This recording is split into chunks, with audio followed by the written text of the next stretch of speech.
જય શ્રી કૃષ્ણ। સ્કંદ પુરાણમાં સૂચિ મહારાજ કહે છે કે બધા શાસ્ત્રોને જોઈને અને વારંવાર તેનું ચિંતન કરવાથી એક જ સિદ્ધાંત દ્રઢ થાય છે કે મનુષ્યએ સદૈવ ભગવાન શ્રી હરિનારાયણનું જ ધ્યાન કરવું જોઈએ। જે પણ વ્યક્તિ હરિ આ બે અક્ષરોના નામનું એક પણ વાર ઉચ્ચારણ કરી લે છે તે મોક્ષધામની પ્રાપ્તિ કરે છે। આ કળયુગના સમયમાં તેમના નામ સ્મરણ માત્રથી જ વ્યક્તિ વૈકુંઠમાં સ્થાન પ્રાપ્ત કરી લે છે અને એવા જ પરમ કૃપાળુ ભગવાન શ્રી હરિનારાયણને સમર્પિત પૂર્ણિમા તિથિ બસ થોડા જ સમયમાં આવી રહી છે અને આ વખતની પૂર્ણિમા તિથિ તો અત્યંત વિશેષ છે, કારણ કે આ વખતની પૂર્ણિમા ચૈત્ર માસમાં આવી રહી છે અને હિન્દુ વૈદિક કેલેન્ડર અનુસાર ચૈત્ર પૂર્ણિમા વર્ષની પ્રથમ પૂર્ણિમા કહેવાય છે। સાથે જ આ દિવસે હનુમાન જયંતિ પણ ઉજવવામાં આવે છે। આમ તો પ્રત્યેક પૂર્ણિમા તિથિ પર કોઈને કોઈ વિશેષ ઉત્સવ અવશ્ય મનાવાય છે, પરંતુ આ વખતની ચૈત્ર પૂર્ણિમાના દિવસે પ્રભુ શ્રી રામચંદ્રજીના પરમ ભક્ત હનુમાનજીની જન્મ જયંતિ હર્ષોલ્લાસ સાથે ધામધૂમથી ઉજવાય છે, કેમ કે પવનપુત્ર હનુમાનજીનો જન્મ ચૈત્ર પૂર્ણિમાના દિવસે થયો હતો। તેથી જ આ પૂર્ણિમાના દિવસે જ હનુમાન જયંતિનો પર્વ સંપૂર્ણ દેશમાં ભક્તિભાવ સાથે મનાવવામાં આવે છે। જે દિવસે પ્રભુ શ્રી રામચંદ્રજીનું કાર્ય કરવા હેતુ શિવજીના અંશ રૂપે હનુમાનજી ધરતી પર અવતરિત થયા હતા। તો ચાલો જાણી લઈએ કે આ પરમ પાવન દિવસ ક્યારે આવી રહ્યો છે અને આ દિવસના શુભ મુહૂર્ત ક્યાં ક્યાં રહેશે, તેમજ ચૈત્ર પૂર્ણિમાનું વ્રત ક્યારે રાખવું અને સ્નાન અને દાનનો મુહૂર્ત શું રહેશે, તેમજ પૂજા વિધિ અને આ દિવસે શું કરવું તે બધું જ જાણીએ। હવે પંચાંગ અનુસાર આ વખતે ચૈત્ર શુક્લ પક્ષની પૂર્ણિમા તિથિ 1 એપ્રિલ 2026 બુધવારના રોજ સવારે 7:06 શરૂ થઈ રહી છે અને 2 એપ્રિલ ગુરુવારના રોજ સવારે 7:41 સમાપ્ત થશે। હવે જો જ્યારે પણ આવો સંયોગ બનતો હોય ત્યારે જે દિવસે પૂર્ણિમા તિથિ સાથે ચંદ્રોદયનો સમય પ્રાપ્ત થતો હોય તે જ દિવસે પૂર્ણિમાનું વ્રત કરાય છે અને બીજા દિવસે સવારે સ્નાનદાનની પૂર્ણિમા ઉજવવામાં આવે છે। આમ તો દાન તો બંને દિવસ કરવો જોઈએ, તો એટલા માટે જે લોકો પૂર્ણિમા વ્રત કરતા હોય તેઓએ પંચાંગ અનુસાર પૂર્ણિમા તિથિનું વ્રત 1 એપ્રિલ બુધવારના દિવસે રાખવાનું રહેશે અને આ દિવસે જો સત્યનારાયણ વ્રત પણ કરતા હો તો સત્યનારાયણનું વ્રત કરી કથા પણ અવશ્ય સાંભળવી અને 2 એપ્રિલ ગુરુવારના દિવસે સ્નાનદાનની પૂર્ણિમા મનાવાશે અને આ જ દિવસે બજરંગબલી હનુમાનજીનો જન્મોત્સવ પણ ઉજવાશે, કેમ કે શાસ્ત્રો અનુસાર બજરંગબલી શ્રી હનુમાનજીનો જન્મ ચૈત્ર પૂર્ણિમાના દિવસે મંગળવારે સવારે સૂર્યોદય પછી તરત જ થયો હતો। સાથે જ તેમનો જન્મ ચિત્રા નક્ષત્ર અને મેષ લગ્નમાં થયો હતો। તેથી જ હનુમાન જયંતિ અને સ્નાનદાનની પૂર્ણિમા 2 એપ્રિલ ગુરુવારના દિવસે ઉજવવાની રહેશે। આ રીતે ચૈત્ર પૂર્ણિમાના દિવસે હનુમાનજીનો જન્મ સૂર્યોદય સમય થયો હતો। તેથી જ આ દિવસે હનુમાન જયંતિના નિમિત્તે મંદિરોમાં પણ સૂર્યોદય પહેલાં જ આધ્યાત્મિક પ્રવચનો શરૂ થઈ જાય છે અને સૂર્યોદય પછી સમાપ્ત થાય છે।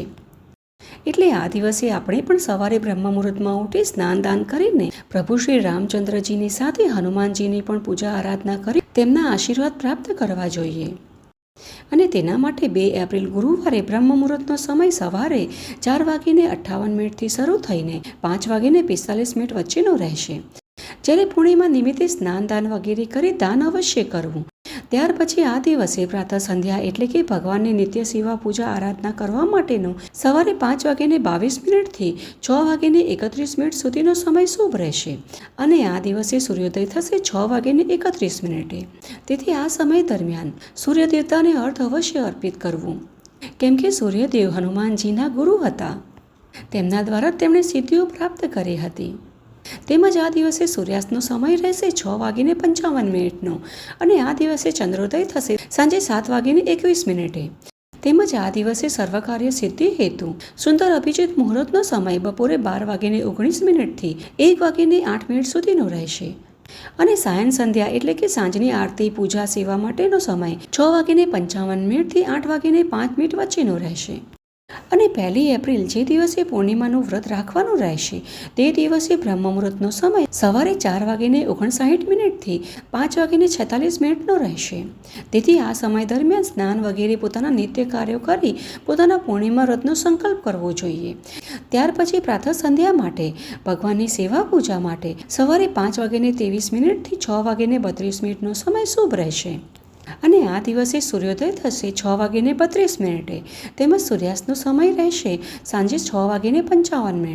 આ દિવસે અમૃતકાળનો સમય સવારે 8:48 થી 10:28 વચ્ચેનો રહેશે, તેમજ વિજય મુહૂર્ત બપોરે 2:47 થી 3:37 વચ્ચેનો રહેશે અને સાંજે દીપદાન માટે ગૌતોલી મુહૂર્તનો સમય 6:54 થી 7:17 વચ્ચેનો રહેશે.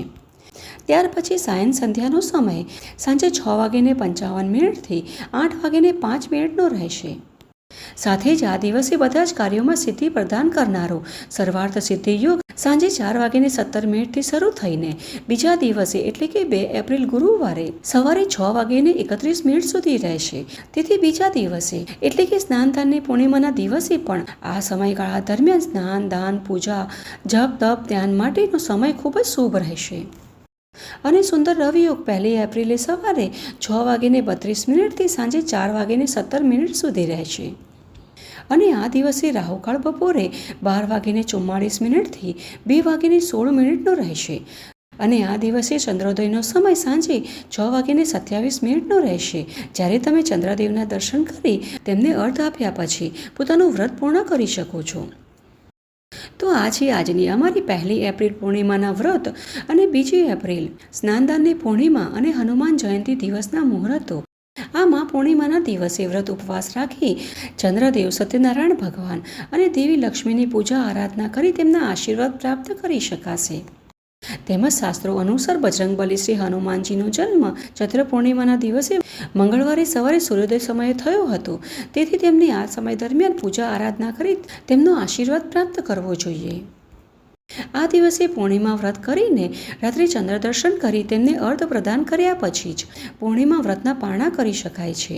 આ તમામ શુભ મુહૂર્તોમાં તમે ધાર્મિક કાર્ય, પૂજા પાઠ એવં સર્વ પ્રકારના શુભ કાર્ય કરી શકો છો. આ દિવસે ગંગા સ્નાનનું પણ વિશેષ મહત્વ છે.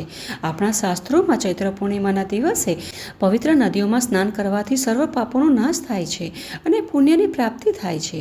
વિશેષ રૂપે ગંગા, યમુના, સરસ્વતી આદિ નદીઓના કિનારે સ્નાન કરી દાન પુણ્ય કરવું જોઈએ. આ દિવસે કોઈ પણ પવિત્ર નદીમાં સ્નાન કરી અને દાન કરવાથી અક્ષય પુણ્યફળની પ્રાપ્તિ થાય છે. પરંતુ જો પવિત્ર નદીઓમાં સ્નાન કરવાનું શક્ય ન હોય તો ઘરે પણ બ્રહ્મ મુહૂર્તમાં ઉઠીને પોતાના સ્નાનના જળમાં ગંગાજળ ભેળવીને પણ સ્નાન અવશ્ય કરવું જોઈએ.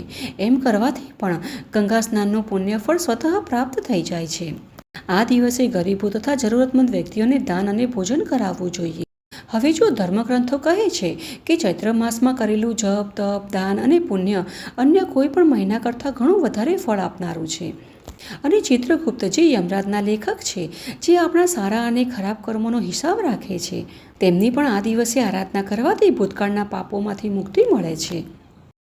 એટલે જ ક્યારેક કેટલાક કારણોસર વ્યક્તિ સંપૂર્ણ માસ દરમિયાન દાન પુણ્ય સ્નાન કરી શકતો ન હોય, પરંતુ માત્ર ચૈત્ર પૂર્ણિમાના દિવસે કરેલા તમામ દાન પુણ્યથી પણ સંપૂર્ણ માસનું ફળ તેમને સ્વતઃ પ્રાપ્ત થઈ જાય છે.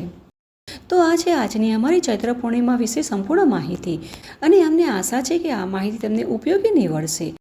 અને જો તમને અમારા દ્વારા આપવામાં આવેલી આ માહિતી થોડી પણ ઉપયોગી લાગે તો તેને એક લાઈક અવશ્ય કરજો અને તમારા મિત્ર અને પરિવારમાં પણ શેર કરજો, જેથી કરી તેઓને પણ ચૈત્ર પૂર્ણિમા વિશે સંપૂર્ણ માહિતી પ્રાપ્ત થઈ શકે. અને જો તમે આ ચેનલ પર પહેલીવાર આવ્યા છો તો ચેનલને પણ સબસ્ક્રાઈબ કરીને રાખી લેજો, જેથી કરી અમારા દ્વારા આવનારી આવી જ મહત્ત્વપૂર્ણ માહિતીઓ તમારા સુધી સરળતાથી પહોંચી શકે. તો ચાલો આપણા શાસ્ત્રો અને પુરાણોમાં વર્ણિત આવી જ મહત્ત્વપૂર્ણ અને વૈદિક જાણકારીઓ સાથે ફરી મળીશું.